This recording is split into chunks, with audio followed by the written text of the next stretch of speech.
গ্রহণযোগ্য নির্বাচনের মাধ্যমেই গণতান্ত্রিক প্রক্রিয়ার উত্তরণ সম্ভব। এই ব্যবস্থা ফিরিয়ে আনতে রাজনৈতিক দলগুলোকে নির্বাচনে অংশ নেওয়ার আহ্বান জানিয়েছেন বিএনপি মহাসচিব মির্জা ফখরুল ইসলাম আলমগীর। দলটির আরেক নেতা সালাউদ্দিন আহমেদ বলেছেন, আগামী প্রজন্মের জন্য গণতান্ত্রিক পরিবেশ তৈরি করা জরুরি। দৈনিক নয়াদিগন্ত পত্রিকার প্রতিষ্ঠা বার্ষিকী উপলক্ষে রাজধানীর শিল্পকলা একাডেমিতে আয়োজিত অনুষ্ঠানে কথা বলেন বিএনপি মহাসচিব মির্জা ফখরুল ইসলাম আলমগীর। এ সময় বিএনপি মহাসচিব আশা প্রকাশ করে বলেন, নির্বাচনের ঘোষণা হয়েছে এবং সংস্কারের বিষয়গুলো নিষ্পত্তি হয়ে গেছে। এখন প্রয়োজন একটি সুষ্ঠু নির্বাচনের মাধ্যমে গণতান্ত্রিক পরিবেশ ফিরিয়ে আনা। ফেব্রুয়ারি মাসের মধ্যে নির্বাচন হবে।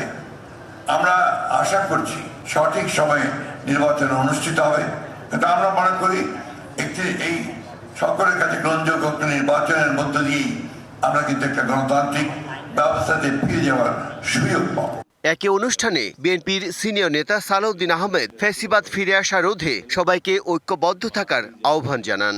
সামনের দিনে আমরা সবাই একত্রিত হয়ে নিজেদের মধ্যে আমাদের মতামতের পার্থক্য থাকা সত্ত্বেও, আদর্শিক পার্থক্য থাকা সত্ত্বেও দেশের প্রশ্নে, এই দেশের গণতন্ত্র, স্বাধীনতা, সার্বভৌমত্বের প্রশ্নে সবাই আমরা ঐক্যবদ্ধ থাকব। রাজনীতিবিদদের ভুলে পরাজিত ফ্যাসিস্টরা ফিরে এলে প্রজন্ম ক্ষমা করবে না বলেও হুঁশিয়ারি করেন বিএনপি নেতারা। এই প্রতিজ্ঞা আমাদের থাকতে হবে। Bijan Kumar Das, DBC news, Dhaka. জুলাই সনদের আইনি ভিত্তি না হওয়া পর্যন্ত আলোচনা চলবে, জানিয়েছেন এনসিপি সদস্য সচিব আখতার হোসেন। দুপুরে জাতীয় ঐকমত্য কমিশনের সাথে বৈঠকের শেষে কথা বলেন তিনি। বলেন, জুলাই সনদ বাস্তবায়নের যে সুপারিশ প্রস্তুত করা হয়েছে তা দেখে সই করবে দলটি। সনদ বাস্তবায়নের রূপরেখার টেক্সট ও বিষয়বস্তু জাতির সামনে উপস্থাপনের দাবি জানানো হয়।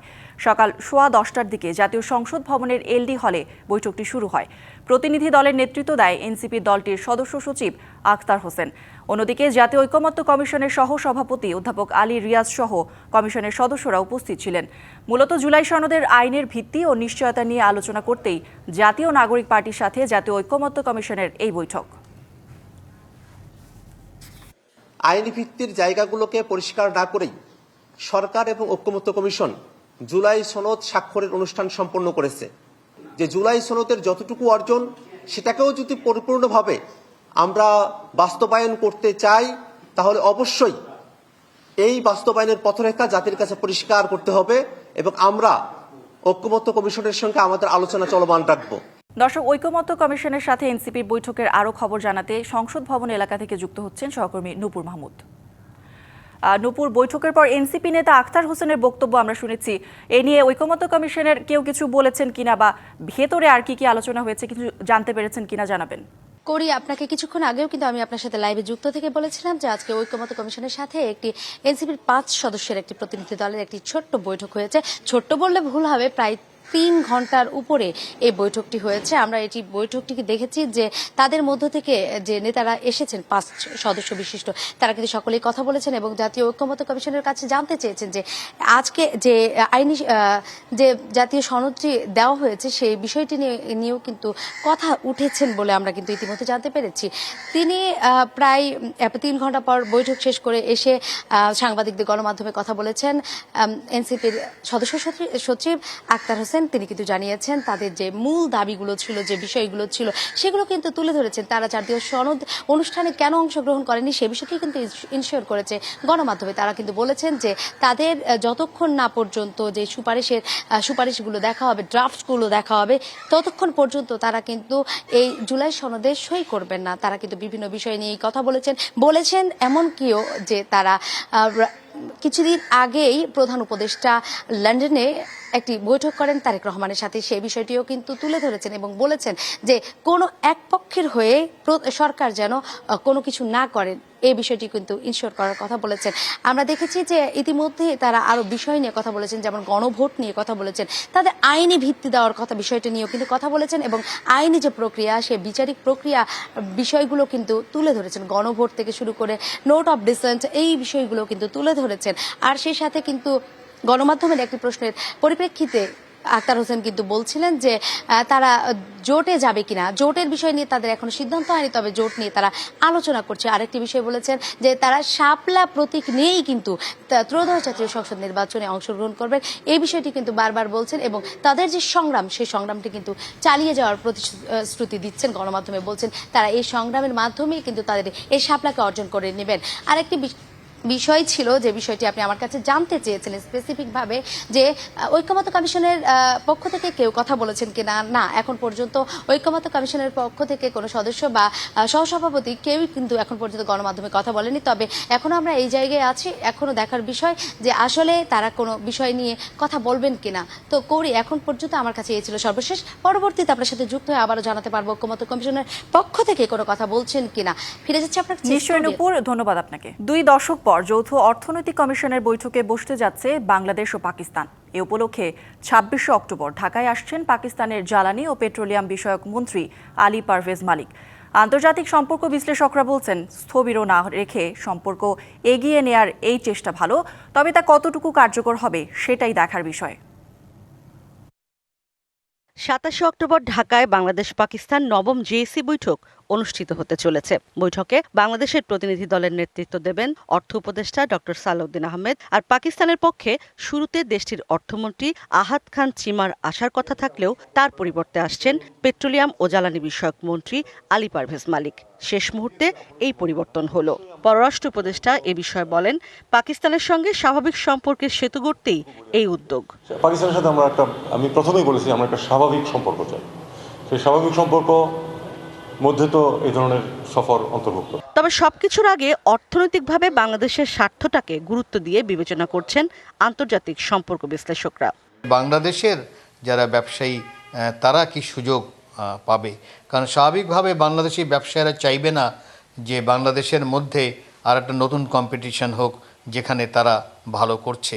তারা বরং চাইবে যে পাকিস্তানের ভিতরে তাদের অবস্থা কতখানি বাড়তে পারে। বাংলাদেশের জাতীয় স্বার্থে বাংলাদেশের সাপ্লাই চেইন, যেটা বাংলাদেশের অর্থনীতির সাথে খুবই নিগড়ভাবে জড়িত, সাপ্লাই চেইন ডাইভার্সিটি লাগবে। সুতরাং এই ভিজিটটা আমার কাছে মনে হয় যে বাংলাদেশের অর্থনৈতিক স্বার্থে যথেষ্ট গুরুত্বপূর্ণ।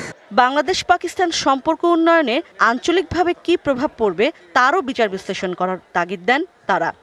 দক্ষিণ এশিয়াতেও বাংলাদেশের অবস্থানটা আগের চেয়ে অনেক গুরুত্বপূর্ণ হয়ে দাঁড়িয়েছে। সুতরাং দক্ষিণ এশিয়ার সব রাষ্ট্রের সাথেই আমাদের সম্পর্ক ভালো রাখা দরকার, এবং পাকিস্তান যেহেতু ফরওয়ার্ড কামিং, সেই ক্ষেত্রে আমার মনে হয় যে অর্থনীতির দিকটা জোর দিলেই বেটার হবে।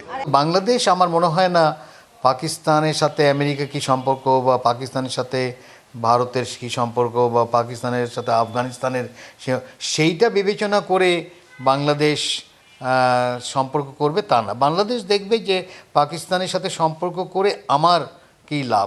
2024 সালের আগস্টে বদলে গেছে বাংলাদেশের রাজনৈতিক প্রেক্ষাপট।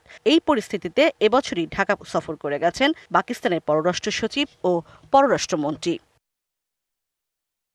ইশরাত জাহান উর্মি, ডিবিসি নিউজ, ঢাকা।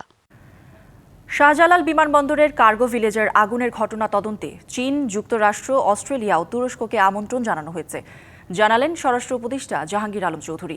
এই ঘটনায় দেশে গঠিত তদন্ত কী পর্যায়ে রয়েছে সে সম্পর্কে তিনি কিছু জানাতে পারেনি, তবে জানিয়েছেন যত দ্রুত সম্ভব ক্ষতিগ্রস্ত ভবন মেরামত করে স্বাভাবিক করতে কাজ চলছে।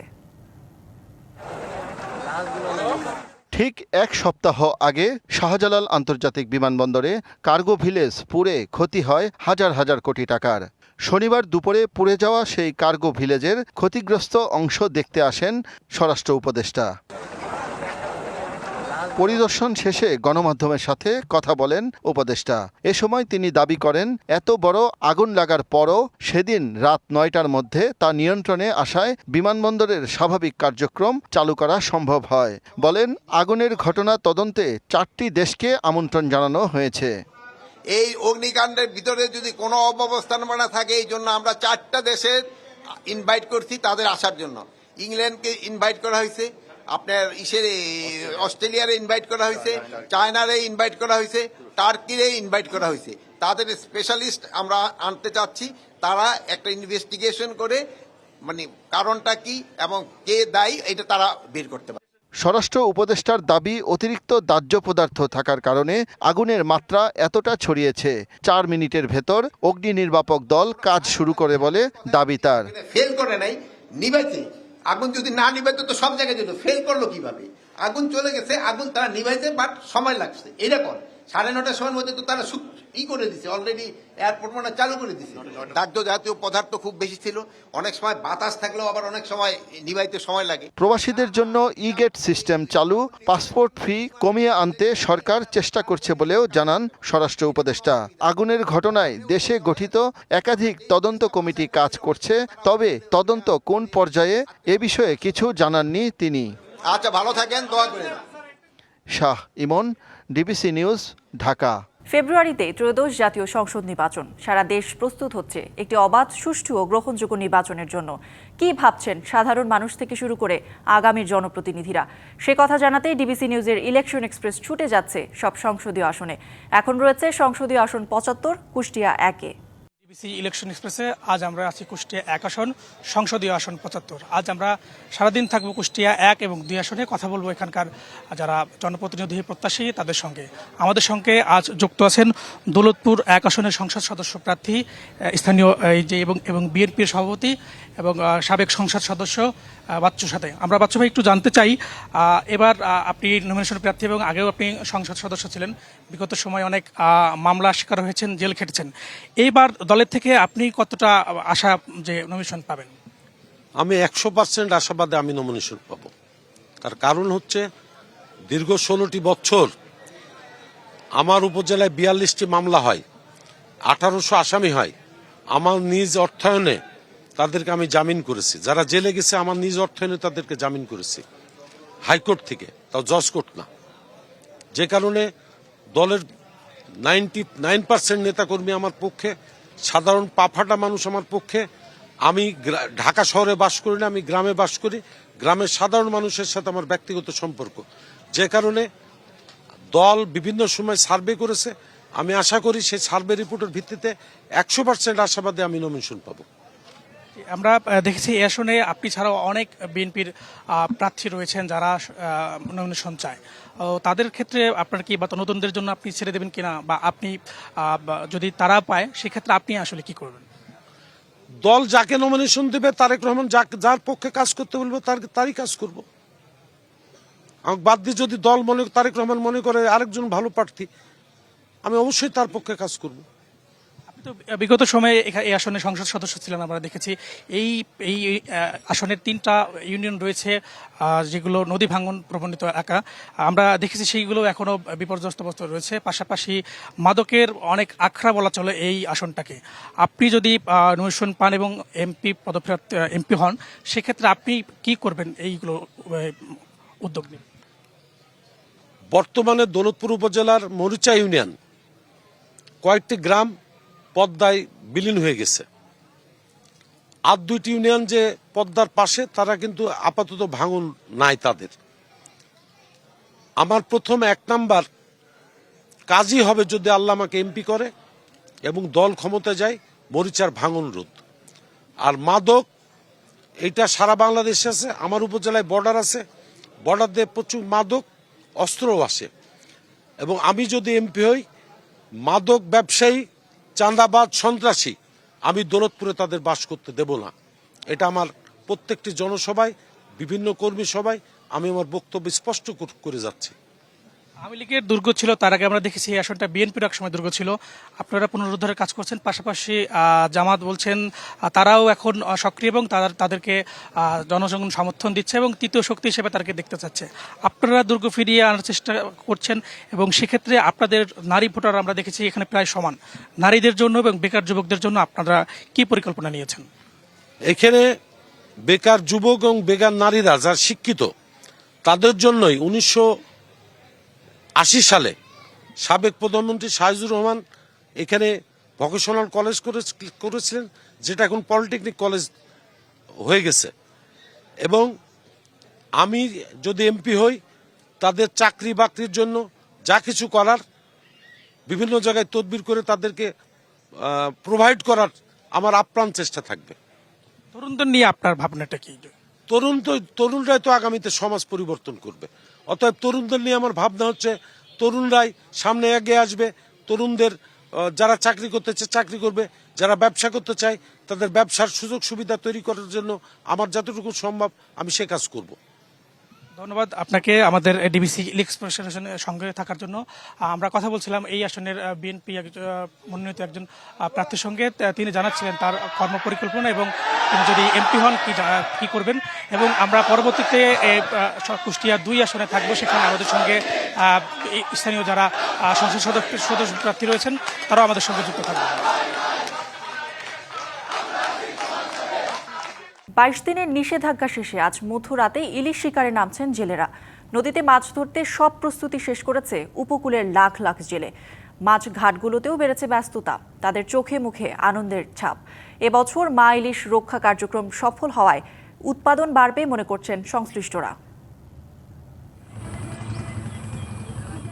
মা ইলিশ রক্ষায় প্রতি বছরের মতো এবারও 4 অক্টোবর থেকে 25 অক্টোবর পর্যন্ত দেশব্যাপী ইলিশ আহরণ, পরিবহন, বিপণন ও মজুত নিষিদ্ধ করেছিল সরকার। এ সময় ইলিশের অভয়াশ্রম এবং বঙ্গোপসাগরের বাংলাদেশের জলসীমায় সব ধরনের মাছ ধরা বন্ধ ছিল।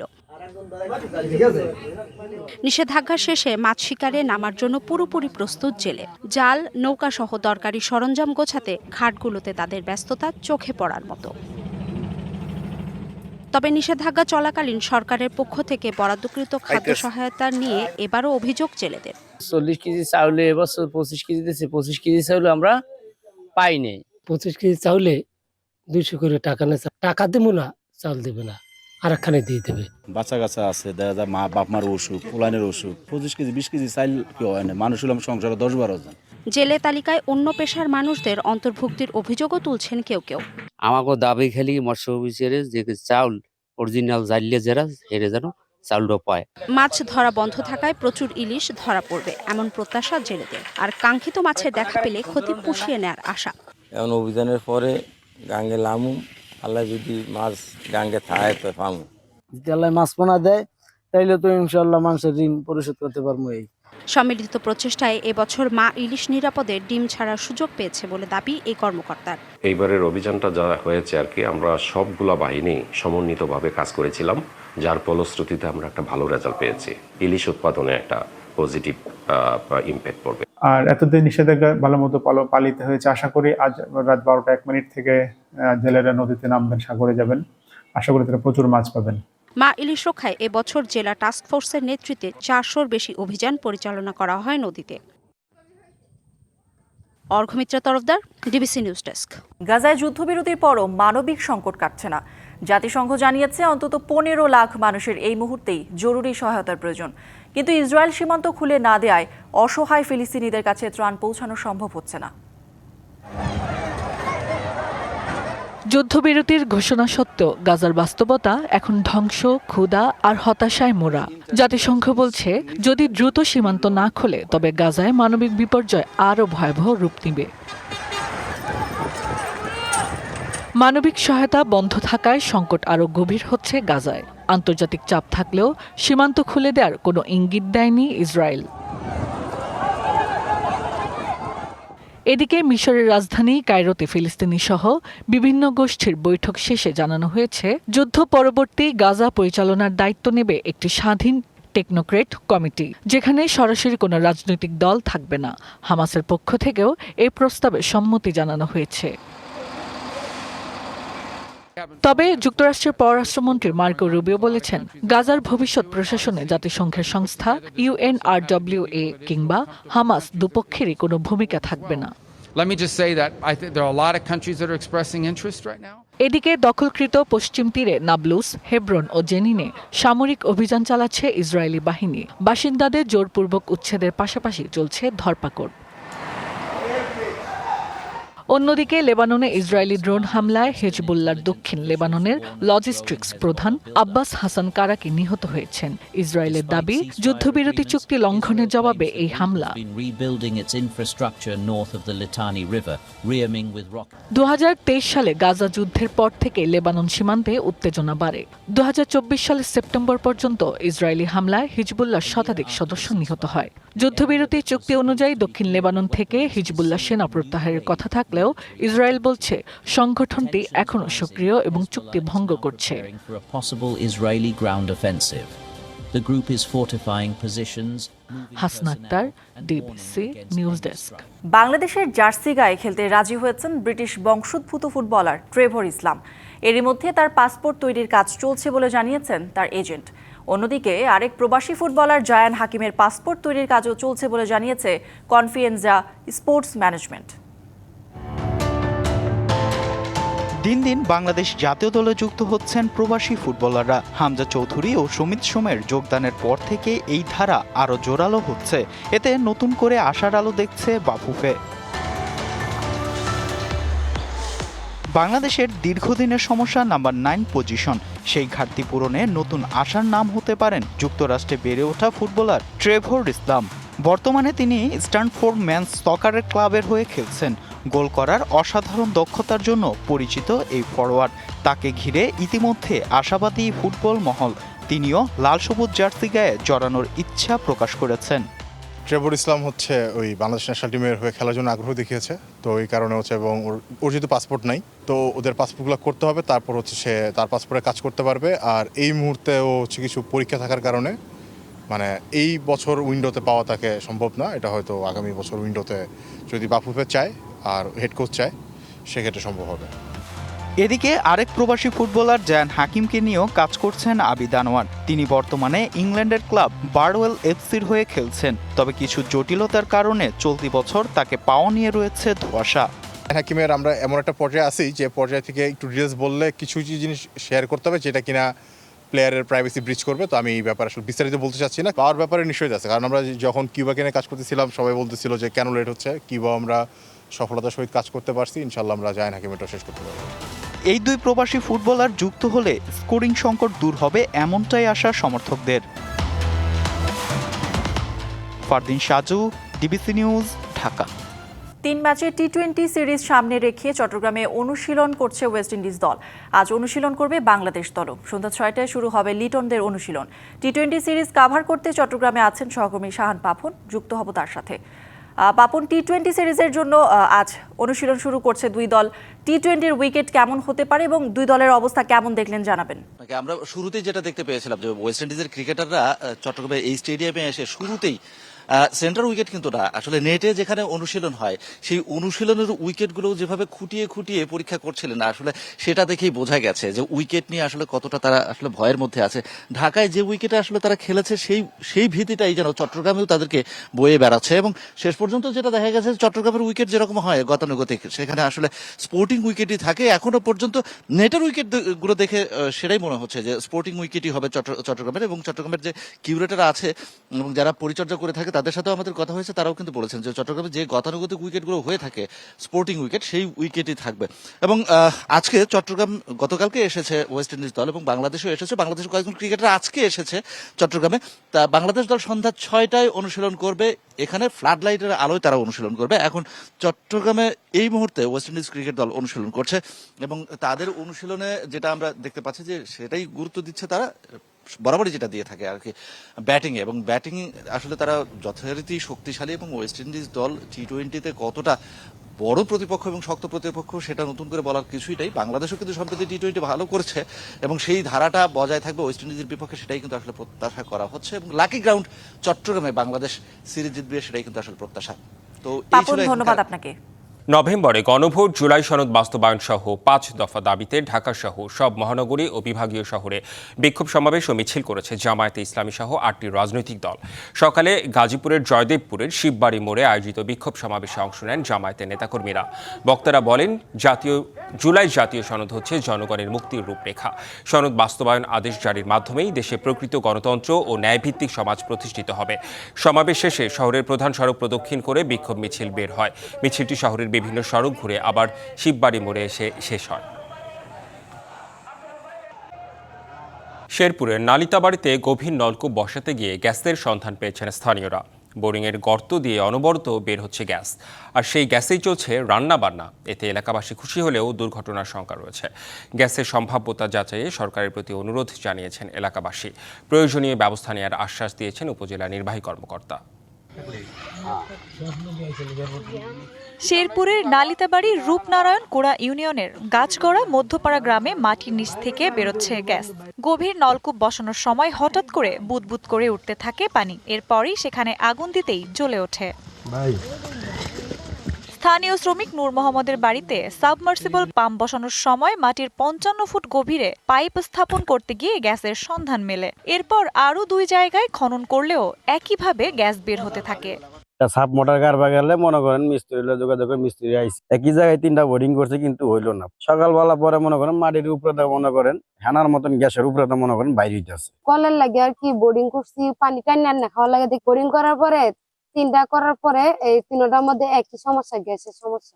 10 দিন ধরে এই গ্যাসেই রান্না চলছে নূর মোহাম্মদ ও তার প্রতিবেশীদের ঘরে। রান্না ঠিকই যাই করবার লাগে, তারপরে ডর লাগে যে কি মেন হুইটাই জানা কি। গ্রামবাসী কিন্তু তারা আতঙ্কে আছে, প্রশাসন দৃষ্টি আকর্ষণ করতেছে। প্রশাসন এখানে ভালো একটা উদ্যোগ নিয়ে। এদিকে গ্যাসের উৎস নিয়ে আতঙ্কে স্থানীয়রা দ্রুত অনুসন্ধান করে মাটির নিচে লুকিয়ে থাকা গ্যাসের সম্ভাবনা নিশ্চিতের দাবি তাদের। এখানে গ্যাসের একটা খনি বের হয়েছে, মানে এখানে কেউ আসে না বা আসলেও ওটা বেশি গুরুত্ব দেয় না। অতি দ্রুত যেন আমাদের গ্যাসের সন্ধান পরীক্ষা নিরীক্ষা করা হয়। এখানে কি পরিমাণ গ্যাস আছে, আমরা এলাকাবাসী আতঙ্কে আছি। গ্যাস বেরোনোর বিষয়ে প্রয়োজনীয় ব্যবস্থা নেওয়ার আশ্বাস দিয়েছেন নালিতাবাড়ির উপজেলা নির্বাহী কর্মকর্তা। বোরিং করতে গিয়ে কিছু গ্যাসের সন্ধান পাওয়া গিয়েছে। বাপেক্সের একটা প্রতিনিধি দলের সাথে আমার যোগাযোগ হয়েছে। তারা আজকে নালিতাবাড়ির সংশ্লিষ্ট জায়গাটি পরিদর্শন করবেন। গ্যাস পাওয়ার সত্যতা পাওয়া যায়, সেক্ষেত্রে আমরা ঊর্ধ্বতন কর্তৃপক্ষের সাথে যোগাযোগ করব। জনস্বাস্থ্য প্রকৌশল দপ্তর বলছে, উন্মুক্ত জায়গায় মাটির নিচে আগুন দেওয়াটা ঝুঁকিপূর্ণ। এতে যে কোনো সময় বড় ধরনের দুর্ঘটনা ঘটতে পারে। সাফিসিয়েন্ট গ্যাস থাকার দরকার, কিন্তু এই লেয়ারগুলোতে স্বল্প পরিমাণ গ্যাস থাকে। সেই গ্যাসটি যদি ওপেন থাকে এবং যদি আগুনের কোনো সংস্পর্শ আসে, তাহলে তো দুর্ঘটনা হইতেই পারে। গ্যাস বের হওয়ার ঘটনায় একদিকে যেমন কৌতূহল বাড়ছে, অন্যদিকে ভয়ও কাজ করছে স্থানীয়দের মধ্যে। তাই দ্রুত ব্যবস্থা নেওয়ার দাবি এলাকাবাসীর। DBC news desk. হজ ও ওমরা গমনকারীদের সহায়তায় আস্থা অর্জন করে দ্বিতীয় বছরে পা রাখল খাদেম এভিয়েশন। সকালে রাজধানীর পল্টনে দোয়া মাহফিলের আয়োজনে 1 বছরের সাফল্যের কথা জানান প্রতিষ্ঠানটির কর্তা ব্যক্তিরা। অনুষ্ঠানে বায়তুল মোকাররম জাতীয় মসজিদের সিনিয়র পেশ ইমাম মুফতি মাওলানা মিজানুর রহমান, সরসিনা দরবার শরীফের পীর মাওলানা শাহ মোহাম্মদ আরিফ বিল্লাহ সিদ্দিকী, ঢাকা সাংবাদিক ইউনিয়নের সভাপতি শহীদুল ইসলাম উপস্থিত ছিলেন।